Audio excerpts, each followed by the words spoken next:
Brain ట్యూమర్లు, brain క్యాన్సర్లు బాగా పెరుగుతున్నాయండి. అలాగని ప్రతిదీ కూడా బ్రెయిన్ క్యాన్సర్ అని భయపడాల్సిన అవసరం లేదు.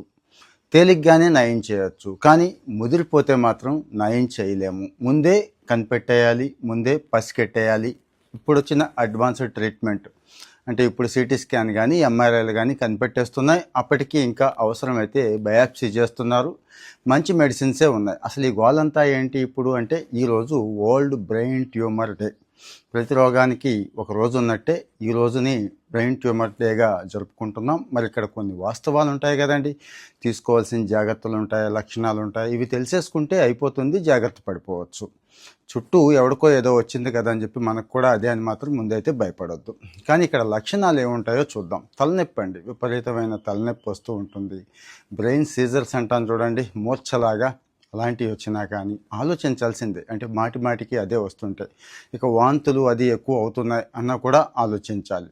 కంటి చూపు కూడా ఎఫెక్ట్ అవుతుందా, తగ్గుతుందా, అది కూడా ఆలోచించాలి. ఇక కోఆర్డినేషన్ అండి, అంటే ఏదైనా పనులు చేస్తున్నప్పుడు కోఆర్డినేషన్ ఉండకపోవడం, రోజువారీ విషయాలు, చిన్న చిన్న విషయాలు కూడా ఒకసారి మర్చిపోతూ ఉంటామండి. అంటే మర్చిపోతున్నారా తరచూ అనుకుంటే మాత్రం అప్పుడు టెస్ట్కి వెళ్ళండి. డైరెక్ట్గా బయాప్సీలకు వెళ్ళొద్దు అంటున్నారు.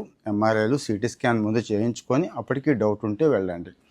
రెండవది, ఈ ట్యూమర్స్ అనేవి మెల్లగా పెరుగుతాయండి. అంటే ఒకేసారి పెరగవు. అందుకే గుర్తుపట్టడం చాలా కష్టమైపోతుంది.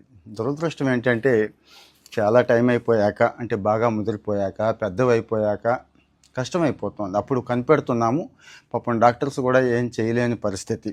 ఇక బ్రెయిన్ క్యాన్సర్ రూపంలో ట్యూమర్లు కూడా ఉంటాయి. ఇక ప్రత్యేకమైన రేడియేషను, ప్రత్యేకమైన ఫోకస్డ్ థెరపీ వాటికి ఇస్తున్నారు. కానీ మంచి వైద్యం అయితే వచ్చింది కాబట్టి చాలా వరకు కంట్రోల్ చేయగలుగుతున్నారు. కానీ మనం చేయాల్సిందేంటి, ఇలాంటి రోజుల్లోనైనా ఇలాంటి లక్షణాలు ఖచ్చితంగా ఎక్కడైనా కానీ ఎవరికైనా కానీ ఉంటే దయచేసి ఇవి జాగ్రత్త పడండి అని చెప్పడం నా ఉద్దేశం తప్పించి భయపెట్టడం కాదండి. అలాగే మనకు లేకపోయినా ఈ లక్షణాలు ఎవరెవరికి ఉన్నాయి అనేది ఒకసారి చెక్ చేసుకొని, ఆ లక్షణాలు ఉన్నవాళ్ళు మన సర్కిల్లో ఎవరైతే ఉన్నారో వాళ్ళకి షేర్ చేయడం ద్వారా ఈ బ్రెయిన్ ట్యూమర్ల నుంచి ముందే బయటపడిపోవచ్చు. ముందే చెప్పాను కదండి, చాలా టైం పడుతోంది. అంటే పెరగడానికి, గడ్డ పెరగడానికి టైం తీసుకుంటుంది. కాబట్టి ఇప్పుడు చెప్పిన లక్షణాలు ఏవైతే ఉన్నాయో, ఈ లక్షణాలు మీలో ఏ ఒక్కరిలో కనిపిస్తున్నా కానీ ఇమ్మీడియట్గా సొంత వైద్యాలు వగైరా ఏమీ చేయొద్దు. మంచి డాక్టర్ని కన్సల్ట్ చేయండి. అప్పటికీ ఇంకా ఏమైనా డౌట్ ఉంటే సెకండ్ ఒపీనియన్ తీసుకోవడంలో ఇబ్బంది ఏమీ లేదు. సో మరి ఇలాంటి రోజుల్ని అన్నీ చెప్పుకుందామండి. కామెంట్లో మీ ఒపీనియన్ చెప్పండి. ఫాలో అవుతూ ఉండండి. Thank you.